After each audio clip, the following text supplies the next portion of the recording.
नमस्कार मित्रों, मैं Vishal Singh BCom e learning में आपका स्वागत करते हैं। इंश्योरेंस सेक्टर के अंतर्गत आज मेरा सबसे महत्वपूर्ण शब्द री इंश्योरेंस, पुनः बीमा। नाम से ही कुछ स्पष्ट है। पुनः बीमा, ऐसा नहीं कि आप 5 बार बीमा एक ही व्यक्ति करा सकता है, लेकिन उसे हम री इंश्योरेंस नहीं कहेंगे।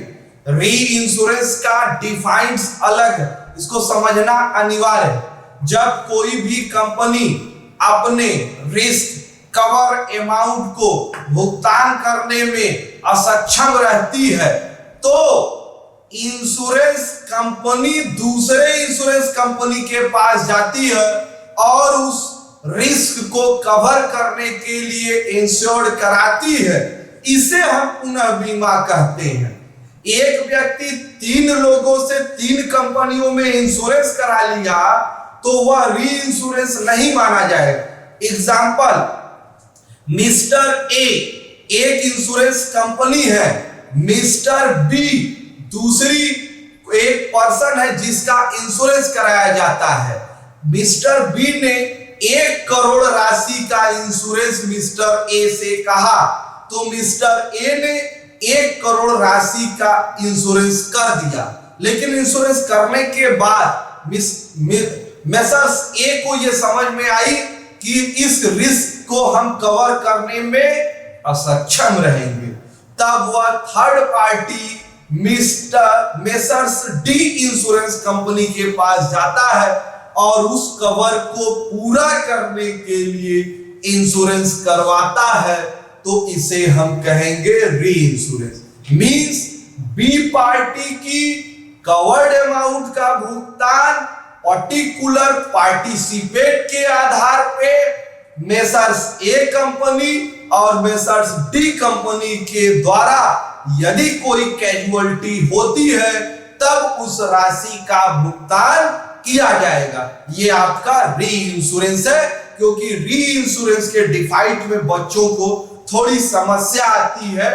वो सोचते हैं एक काम कई बार कर लिया गया तो वह री इंश्योरेंस के अंतर्गत आता है। ऐसा नहीं है बच्चों, ध्यान से इसको समझ लीजिएगा। मैं इसके कुछ स्टेप आपको बता देता हूं। कैरेक्टर ऑफ द री इंश्योरेंस। First, 2 party. ये तो बीमा में पहले ही कह दिया गया है कि इंश्योरर इंश्योर्ड 2 पार्टी होना अनिवार्य। लेकिन यहां बीमा कंपनियां 2 होती हैं, पार्टी एक होता है, तो 2 से अधिक 3 पार्टियां यहां संभव। Part of the risk. एक कंपनी पूरी जोखिम का भुगतान करने के लिए लायबिलिटी नहीं बनती। 2 इंश्योरेंस कंपनियां हैं तो 2 इंश्योरेंस कंपनी की लायबिलिटी बनती है। Fundamental of the principle. क्योंकि दोनों का ऑब्जेक्ट एक ही होना चाहिए।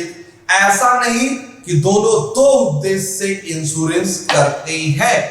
ऑर्गेनाइज्ड इंश्योरेंस, यह एक संगठित क्षमता के अंतर्गत होना चाहिए।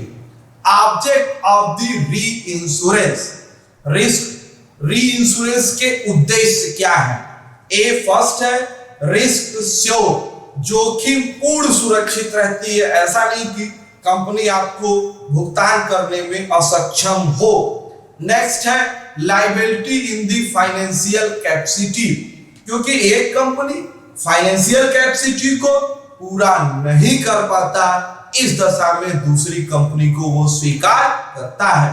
Under writing of the period, यह एक इंश्योरेंस का तो स्पष्ट शब्द है, या फिक्स ड्यूरेशन के लिए होता है। ये नहीं है कि मान लिया गया, ये सब नहीं।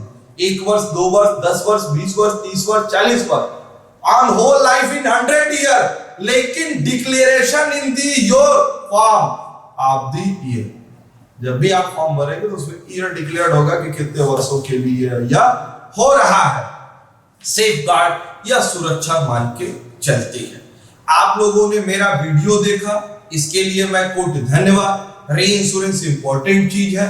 आप इसको ज्यादा से ज्यादा लाइक, सब्सक्राइब एंड शेयर करिए कि आप ऑनलाइन शिक्षा को बढ़ाइए, घर बैठे हुए अपने समय का उपयोग करिए। धन्यवाद।